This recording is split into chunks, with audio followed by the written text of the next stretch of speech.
Hey y'all, down here at Big Oak Garage, and they have a 57 Chevrolet that they did a motor swap on, some suspension work. It's not over-the-top custom, it's actually a patina car. I think the paint's originally from 1957 and most of the interior too. But anyways, I think you're gonna enjoy it. Let me get the camera turned around, we'll take a quick look at it.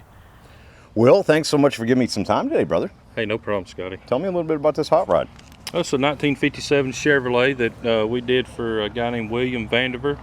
Man, he's been a great customer of ours. I bet we've done 5 or 6 cars for him. You know, nothing really huge, but a lot of little cool stuff like this right here that we really enjoy doing. Yeah, this one here, I'm not looking at a lot of paint work and body work on. What's the trick to it? We hadn't painted a thing on that car. That's actually all factory paint from 1957. Really what we done to it was we put a built LS motor in it, a Bowler built 4L60.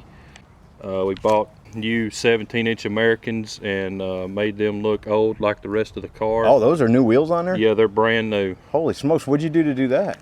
We used muriatic acid. Yeah. And it just gave it the look that we were looking for. What do you start with? Muriatic straight. No, the finish on the wheel, what do you start with? Not chrome? No, it was polished. Okay. It was the rims were polished, okay. And then the centers was a kind of a bright gray. Okay. And that muriatic acid just, I mean, it dulled the aluminum down and it aged the painted part of the center of the wheel as well. That's funny. In this world, in this industry, right? Spend all the money on new wheels only to make them look old. If you had old wheels, somebody'd say, you need some new wheels on that. I tell you, Dad about come unglued when he walked outside and he saw what we were doing. He couldn't believe it. But, you know, that's what William wanted, so that's what we gave him. Because the patina looks in. 100%. I mean, that's one of the hottest things going right now, and I'm glad that William let us do this car, because it's, you know, patina cars, you can't make a car look like that. Right. I mean, that's just Mother Nature and time doing its thing to a car, and you can't replicate it. No. And the thing about it is, like we always talk about, all you got to do is get the stance right. So you get the stance right, and then you have a hot rod that looks like it's been through a war, but up underneath the hood, everything's good underneath there. That's right. It's a lot like our shop truck was. Everything underneath is brand new. Wheelwood brakes. Wheelwood brakes, 9-inch Ford. A stock chassis, or? It is a stock chassis. It's got Rytec complete bolt-on shockwave system, so it is on air ride. Right. And, you know, it's just all brand new underneath. And we updated the steering box to a later model steering box. So it drives and rides like a new one? Oh, it does. It does. We're actually going to drive it to Columbus here in a few weeks. The interior kind of matches the outside. Nothing's really been done in here. Correct. The door panels are original. All of the painted parts on the inside are original. The hat rack's original.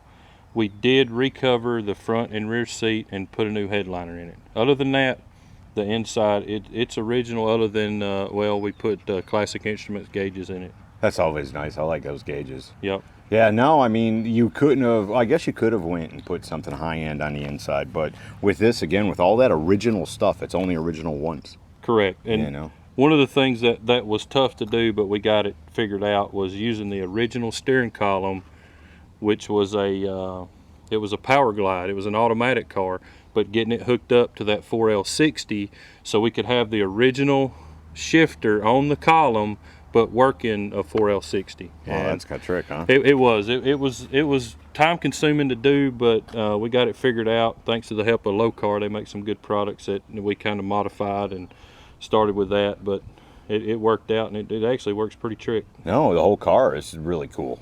You know, it's something you can take to Walmart. You don't have to worry about, right? That's right. Hell, I drove it to Wendy's today for lunch with my girls with me. I don't blame you. And here, this was just pretty much just a straight out motor swap. Yeah, it come out of a GTO that had some work done to it. I think Texas Speed had done some head work, and the intake's been played around with a little bit. I like the orange paint. Yeah, we did paint the motor Chevy orange before we set it down in there. And this is believe it or not, this is the second motor that was in it. The first one, it wasn't the engine that messed up, but we had a little mishap on the dyno.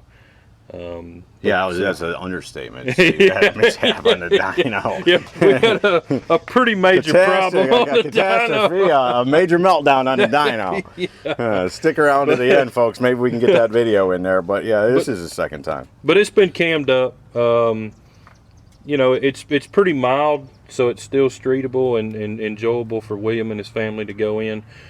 But when you stick it to it, it'll go pretty good. Get out of its own way, that's for sure. That's right. I like what you do with the air cleaner too. I like how that comes in there. Yeah, one of the things on these LS motors is they like cool air. If you just stick the air cleaner in the engine compartment somewhere, they just get hot air and they don't run right. So one of the things that we wanted to do was get the air filter out towards the grill so it got nice clean air. And this car gave you plenty of room to do that. It did. Yeah. It did. Is that sitting lower than it should? The motor, or is that where it sits? Because it's like, it sits way down in there, right? Well, that's where we put it. I mean, that's where you put it. You know, was there did you do that on purpose, or that's just where it mounted at? That's where it fit, so we didn't have to modify any of the factory panels. Oh, the okay. transmission tunnel's all stock. The firewall hadn't been touched at all. Right. So we didn't want to mess with any of the original stuff. So that's where it went. That's just where it was at. No, very cool. So y'all do the social media thing, Will? Oh yeah, we're on Facebook, Big Oak Garage, Twitter, The Big Oak Garage, Instagram, Big Oak Garage, and you can always go to our website, bigoakgarage.com. You can shoot me an email or ask me a question or whatever you want to do. And Facebook too? Oh yeah, Facebook, Big Oak Garage, yep. Awesome, cool. So there you go, from Big Oak Garage, a 57 Chevrolet, just like a patina hot rod. How cool is that? Hope y'all have enjoyed it. See ya! Hey y'all. I didn't want to drop this next clip on you without some preparation to let you know what's coming. I'm not big on shooting or posting fails. I'm not, I'm not the guy that stands around laughing at somebody when all heck breaks loose and goes wrong. But I thought this video was A, informative, and B, something to see, and why you don't just go willy-nilly putting your car on a dyno. In this next video, we have problems with this car when it goes to the dyno to get tuned. The rear end locks up on it, and after that, all heck breaks loose, as they say. But it's no fault of Big Oak Garage, no fault of the dyno, no fault of anybody. You just had a part failure when it was on a dyno running about 130 miles an hour, and this is what happens.